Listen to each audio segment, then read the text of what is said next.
से स्वागत है एक ज़बरदस्त सेशन को लेकर के। ये सेशन है जो आरपीएससी आरओईओ के लिए बहुत महत्वपूर्ण होने वाला है। आज की वीडियो में पढ़ेंगे राजस्थान लोक सेवा आयोग आरपीएससी के बारे में है। जो इस टॉपिक में हम सारा कुछ कवर करके चलेंगे, तो साथ ही ध्यान पूर्वक देखें कि जो 23 मार्च को एग्ज़ाम होने वाली है आरओईओ की, उसमें ये टॉपिक जुड़ा हुआ है राजस्थान पॉलिटी के अंतर्गत। तो आप धैर्यपूर्वक देखें और इस वीडियो का फिर विश्लेषण करें। चलिए हम आज का वीडियो स्टार्ट करते हैं। आरपीएससी राजस्थान लोक सेवा आयोग, RPSC Rajasthan public service commission, इसका फुल फॉर्म है राजस्थान पब्लिक सर्विस कमीशन। पहले आरपीएससी का इतिहास देख लेते हैं। आरपीएससी का इतिहास क्या है।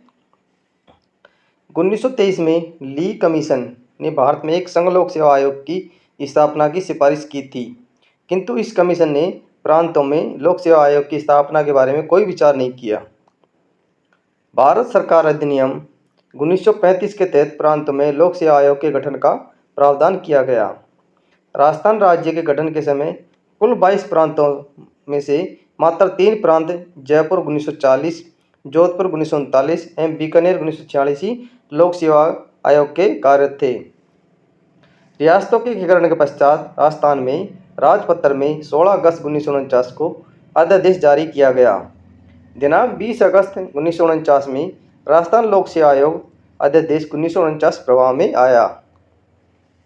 22 दिसंबर 1949 को राजपत्र में राजस्थान लोक सेवा आयोग के अध्यादेश की धारा 1(3) की पालना में नोटिफिकेशन का गजट में प्रकाशन किया गया। अतः स्पष्ट है कि राजस्थान लोक सेवा आयोग दिनांक 22 दिसंबर 1949 को अस्तित्व में आया था। राजस्थान लोक सेवा आयोग की स्थापना 22 दिसंबर 1949 को हुई थी। कब हुई थी? 22 दिसंबर 1949 को हुई थी। इस अध्यादेश में कार्यरत अन्य लोक सेवा आयोग एवं लोक सेवा आयोग की तरह कार्यरत अन्य संस्थाएं बंद कर दी गई। अध्यादेश में आयोग के गठन, कर्मचारी गण एवं आयोग के कार्यों संबंधित नियम भी तय किए गए। आरंभिक चरण में आयोग में एक अध्यक्ष, 2 सदस्य थे। राजस्थान के तत्कालीन मुख्य न्यायाधीश सर एस के घोष को अध्यक्ष 1/4/1949 को नियुक्त किया गया था। किसको नियुक्त किया गया था? सर एस के घोष को। तत्पश्चात श्री देवी शंकर तिवारी एवं श्री NR चंद्रशेखर की नियुक्ति सदस्यों के रूप में की गई थी। 1950 में संघ लोक सेवा आयोग के पूर्व सदस्य श्री S त्रिपाठी IAS की नियुक्ति अध्यक्ष के रूप में की गई थी। वर्ष 1991 आयोग के कार्यों को नियमित करने के उद्देश्य से राज प्रमुख द्वारा भारत के संविधान के अनुसार नियमन विनियम पारित किए गए थे। राजस्थान लोक सेवा आयोग की शर्तें नियम 1951। राजस्थान लोक सेवा आयोग के कार्यों की सीमा नियम 1951 राजस्थान लोक सेवा आयोग की कार्य प्रणाली द्वारा तय की जाती है। राजस्थान लोक सेवा आयोग नियम एवं विनियम 1963। राजस्थान लोक सेवा आयोग विनिमय प्रक्रिया सत्यापन अध्यादेश 1975, अधिनियम 1976। आरंभिक चरणों में आयोग का मुख्यालय जयपुर था। सत्यनारायण राव समिति की सिफारिश पर 21 अगस्त 1958 को अजमेर स्थानांतरित कर दिया गया था। दिनांक 21 अक्टूबर 2000 को नया कार्यालय अजमेर में घोघरा घाटी में स्थापित किया गया था। कहाँ पर स्थापित किया गया था? घोघरा घाटी में। गुणवत्ता प्रबंधन के लिए ऑस्ट्रेलिया व न्यूजीलैंड द्वारा ISO सर्टिफिकेट 22/6/2011 को दिया गया। ऐसा सर्टिफिकेट प्राप्त करने वाला गुजरात लोक सेवा आयोग के बाद राजस्थान लोक सेवा आयोग दूसरा आयोग बना। अब देख लेते हैं इसका गठन। आरपीएससी का गठन ये एक संवैधानिक संस्था है। अनुच्छेद 16, 234, 315, 323 तक विशेष रूप से लोक सेवा आयोग के कार्यों एवं अधिकार क्षेत्र संबंध में है। भाग 14 में अनुच्छेद 315 से 323 तक राज्य लोक सेवा आयोग की संरचना, कार्यकाल, सेवा शर्तें एवं शक्तियों का उल्लेख किया गया है। नियुक्ति इसकी राज्यपाल द्वारा की जाती है। सदस्यों की संख्या राज्यपाल तय करेंगे। कितने करेंगे? राज्यपाल तय करेंगे। वर्तमान में एक अध्यक्ष एवं 7 सदस्य, कुल 8 सदस्य होते हैं। अध्यक्ष को मिलाकर 8 सदस्य होते हैं। प्रारंभ में इसमें एक अध्यक्ष 2 सदस्य था।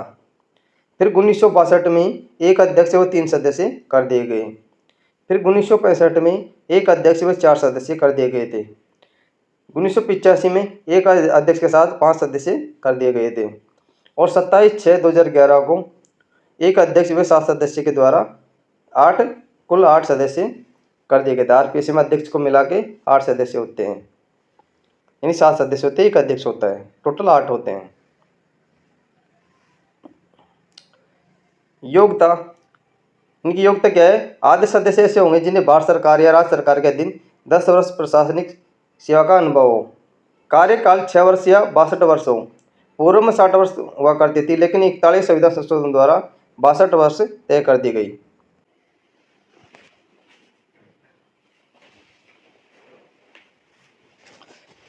आरपीसी के अध्यक्ष को हटाने की प्रक्रिया क्या है? आरपीएससी के सदस्यों को हटाने के आधार या कदाचार करने पर, अन्य आधार, दिवालिया घोषित होने पर, मानसिक शारीरिक पर अक्षम होने पर, से वेतन नियोजन में लगने पर, निगमित कंपनी का सदस्य होने पर। उच्चतम न्यायालय के न्यायाधीश द्वारा संविधान का अनुच्छेद 145 के अधीन प्रक्रिया के द्वारा जांच की जाएगी। जांच उपरांत राष्ट्रपति द्वारा हटाया जाएगा। जांच के दौरान राज्यपाल निलंबित करेगा। वार्षिक प्रतिवेदन संविधान के अनुच्छेद 323(2) के तहत राज्यपाल को दिया जाता है। लोक सेवा आयोग के सदस्य की सेवा शर्तों में उसकी नियुक्ति के पश्चात उसके लिए अलाभकारी परिवर्तन नहीं किया जाएगा। राज्यपाल विनिमय द्वारा आयोग के सदस्यों की संख्या उनकी सेवा की शर्तों का अवधारण कर सकेगा। राज्य लोक सेवा आयोग के वे जिनके अंतर्गत आयोग के सदस्यों, कर्मचारी वृद्ध को या उनके संबंध में संदेह कोई वेतन, भत्ते, पेंशन राज्य की संचय निधि पर भारित होंगे। लोक सेवा आयोग का सचिवालय, भारतीय प्रशासनिक सेवा के अधिकारी को आयोग सचिवालय में सचिव पद पर नियुक्त किया जाता है। सचिव द्वारा समस्त प्रशासनिक वित्तीय कार्यों का निष्पादन किया जाता है। सचिव की सहायता के लिए उप सचिव तथा परीक्षा नियंत्रक होते हैं। 1969 के पश्चात सचिव के पद पर भारतीय प्रशासनिक सेवा के अधिकारी की नियुक्ति की जाती है। सचिव की नियुक्ति सचिव के वेतन भत्तों का निर्धारण राज्यपाल द्वारा किया जाता है। प्रथम सचिव श्री श्याम सुंदर राव थे। प्रथम महिला सचिव श्रीमती ओटिमा बोरडिया थी। राजस्थान लोक सेवा आयोग की स्वतंत्रताएं, अध्यक्ष एवं सदस्यों की नियुक्ति में निश्चित कार्यकाल निर्धारित किया गया। कार्यकाल पूर्ण होने के पश्चात पुनः नियुक्ति का प्रावधान नहीं है। राज्य लोक सेवा आयोग के अध्यक्ष सदस्य केंद्र राज्य सरकार को कोई भी लाभ का प्रदान नहीं कर सकता। एक बार नियुक्ति के बाद किसी भी प्रकार का लाभ परिवर्तन नहीं किया जा सकता। संवैधानिक प्रावधान, भाग 14 में अनुच्छेद 315 से 323 तक लोक सेवा आयोग की संरचना, कार्यकाल, सेवा शर्तें, शक्तियों इत्यादि का उल्लेख किया गया है। अनुच्छेद 315 संघ और राज्यों के लिए लोक सेवा आयोग। अनुच्छेद 315 एक राज्य के लिए एक लोक सेवा आयोग होगा। गठन के लिए कानूनी राज्य विधानमंडल बनाएगा। अनुच्छेद 315(2) में 2 से अधिक राज्य संयुक्त आयोग का प्रावधान है। अनुच्छेद 316 सदस्यों की नियुक्ति या पदावधि है। अनुच्छेद 316(1) में नियुक्ति राज्यपाल द्वारा की जाएगी। अनुच्छेद 316(1) में कार्यवाहक अध्यक्ष की नियुक्ति का प्रावधान किया गया है। अनुच्छेद 316(2) पदावधि पदग्रहण से 6 से 62 वर्ष तक। अनुच्छेद 316(2) के त्यागपत्र राज्यपाल को देगा। अनुच्छेद 316(3) में पुनर्नियुक्ति का पात्र नहीं होगा। अनुच्छेद 317 लोक सेवा आयोग के किसी सदस्य का हटाया जाना, निलंबित किया जाना। अनुच्छेद 317(1) कदाचार करने पर राष्ट्रपति द्वारा पद से हटाया जाएगा। जांच उच्चतम न्यायालय के न्यायाधीशों द्वारा संविधान के अनुच्छेद 145 के अधीन प्रक्रिया के द्वारा की जाएगी। अनुच्छेद 317(2) जांच के दौरान राज्यपाल निलंबित करेगा। अनुच्छेद 317(3) हटाने के अन्य आधार पर दिवालिया घोषित होने पर, राष्ट्रपति की राय में मानसिक या शारीरिक अक्षम होने पर, से वेतन नियोजन में लगने पर। अनुच्छेद 317(4) में निगमित कंपनी का सदस्य होने पर कदाचार का दोषी समझा जाएगा। अनुच्छेद 318 आयोग के सदस्यों कर्मचारी वृत्ति की सेवा की शर्तें के बारे में विनिमय बनाने की शक्ति। राज्यपाल का राज्य का राज्यपाल विनिमय द्वारा अनुच्छेद 318 एक आयोग के सदस्यों की संख्या उनकी सेवा की शर्तों का अवधारण कर सकेगा। अनुच्छेद 318 दो में बताया गया है आयोग के कर्मचारी वृत्ति के सदस्यों की संख्या उनकी सेवा की शर्तें के संबंध में उपबंध कर सकेगा। अनुच्छेद 319 आयोग के सदस्यों द्वारा ऐसे सदस्य न रहने पर पद धारण करने के संबंध में प्रतिषेध करेगा। अनुच्छेद 319 एक संघ लोक सेवा आयोग का अध्यक्ष भारत सरकार किसी राज्य की सरकार के अधीन किसी भी और नियोजन का पात्र नहीं होगा।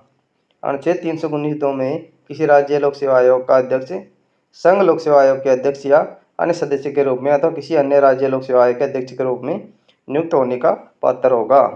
अनुच्छेद 319 तीन संघ लोक सेवा आयोग के अध्यक्ष से भिन्न कोई अन्य सदस्य संघ लोक सेवा आयोग के अध्यक्ष के रूप में या किसी राज्य लोक सेवा आयोग के अध्यक्ष के रूप में नियुक्त होने का पात्र होगा। अनुच्छेद 319 चार किसी राज्य लोक सेवा आयोग के अध्यक्ष से भिन्न कोई अन्य सदस्य लोक सेवा आयोग के अध्यक्ष या किसी अन्य सदस्य के रूप में अथवा उसी किसी अन्य राज्य लोक सेवा आयोग के अध्यक्ष के रूप में नियुक्त होने का पात्र होगा। अनुच्छेद 320 लोक सेवा आयोग के कृत्य यानी कार्य। लोक सेवा आयोग के कार्य क्या क्या है? राज्य की सेवा में नियुक्तियों के लिए परीक्षा का संचालन करे। सिविल सेवाओं में सिविल पदों के लिए भर्ती की पद्धति से संबंधित सभी विषयों को सलाह देना।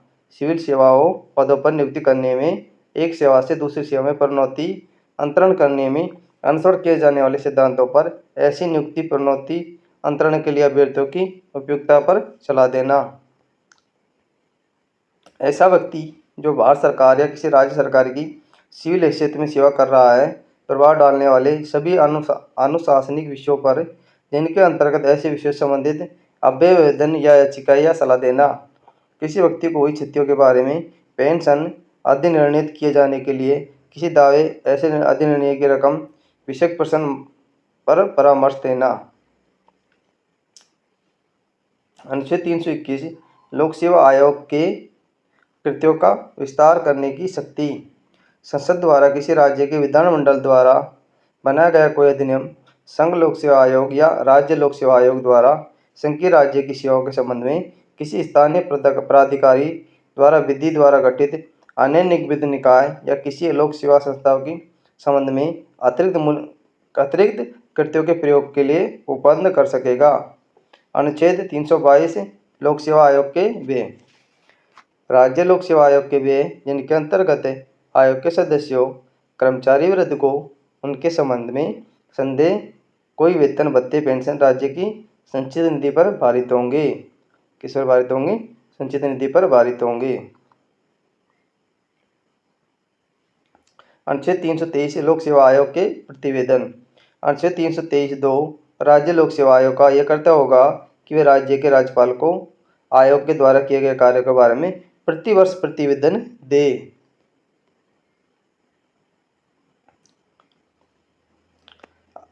आरपीएससी के जितने भी कार्यवाहक अध्यक्ष रहे हैं आरपीएससी महिला सदस्य या किन्होंने त्याग पत्र दिया है उनको एक बार देख लेते हैं।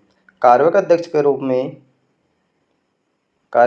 रूप में श्री A.L. जोशी, श्री B.L. रावत, श्री सुगन चंद सिंघारिया, श्री S.S. टाक, श्री H.N. मीणा साहब, श्री R.D. सैनी, श्री शिव सिंह राठौड़, श्री जसवंत सिंह राठी,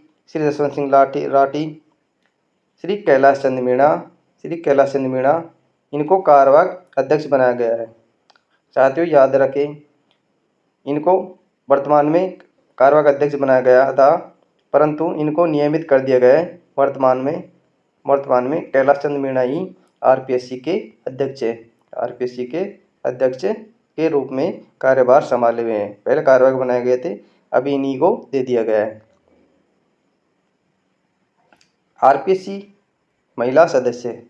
आरपीएससी की कौन कौन महिला सदस्य रही हैं? श्री कांता कथूरिया, कौंडी कांता कतूरिया, श्रीमती कमला भील, श्रीमती प्रकाशवती शर्मा, श्रीमती राजकुमारी गुर्जर, श्रीमती मंजू शर्मा, श्रीमती दिव्या सिंह, श्रीमती संगीता आर्य।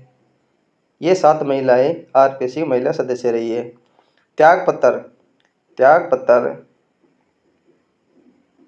त्यागपत्र कौन कौन ने दिया था बीच में? श्रीमती कांता कथूरिया ने, श्रीमती दिव्या सिंह ने, श्रीमती शिवपाल सिंह नांगला ने,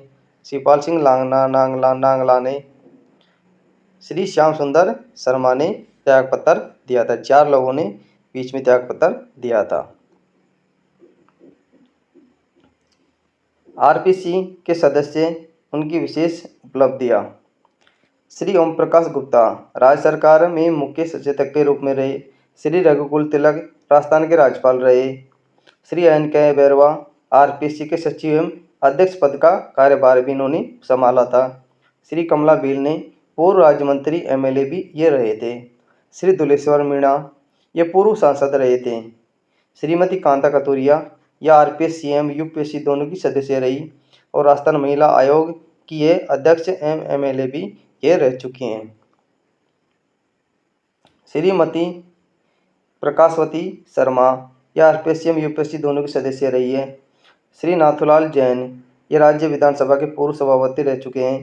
श्री एच.डी. उज्ज्वल ये पूर्व मुख्य सचिव रह चुके हैं। श्री एस. त्रिपाठी आरपीएससी अध्यक्ष एवं यूपीएससी के सदस्य रह चुके हैं। श्री देवेंद्र सिंह ये पूर्व डीजीपी रह चुके हैं। श्री भूपेंद्र यादव पूर्व डीजीपी एवं आरपीएससी अध्यक्ष के रूप में कार्य कर चुके हैं। श्री एस.के. घोष पूर्व मुख्य न्यायाधीश एवं आरपीएससी के अध्यक्ष ये रह चुके हैं। मुख्य तथ्य। सर्वाधिक लंबा कार्यकाल श्री देवी शंकर तिवारी का रहा था। न्यूनतम कार्यकाल श्री वी.एन. रावत का रहा था। एकमात्र अध्यक्ष जिन्होंने त्यागपत्र दिया श्री हबीब खां कोहरान ने त्यागपत्र दिया। ये क्वेश्चन पूछा जा चुका है। वर्तमान अध्यक्ष श्री कैलाश चंद मीणा कार्यवाहक अध्यक्ष हैं। इनको कार्यवाहक अध्यक्ष बनाया गया था। वर्तमान में यही आरपीएससी के अध्यक्ष पद पर आसीन है। ध्यान रखें, श्री कैलाश चंद मीणा ही वर्तमान में अध्यक्ष पद के रूप में कार्यशील है। इनके वर्तमान सदस्य के रूप में अयूब खान, श्री केसरी सिंह, श्री कैलाश चंद मीणा, श्री मंजू शर्मा, श्रीमती संगीता आर्य। 3 पद इनमें खाली है, 2 पद खाली है, वो भी भरे नहीं गए हैं। कुल मिला के इस टाइम वर्तमान में 6 लोग आरपीएससी के रूप में कार्य कर रहे हैं। 2 सदस्यों की सीटें खाली है इसमें। जो साथियों, ये था आरपीएससी राजस्थान लोक सेवा आयोग के बारे में पूरा चैप्टर। आपको कैसा लगा? अच्छा लगा हो तो चैनल को सब्सक्राइब करना और आदि से लोगों से शेयर करना। ये ईओ आरओ के लिए बहुत महत्वपूर्ण टॉपिक है क्योंकि उसके सिलेबस में जुड़ा हुआ है। तो मिलते हैं फिर ऐसे ही शानदार सेशन के साथ अगले टॉपिक में। तब तक के लिए थैंक यू, धन्यवाद। ऐसे सपोर्ट बनाए रखें। Thanks for watching my video.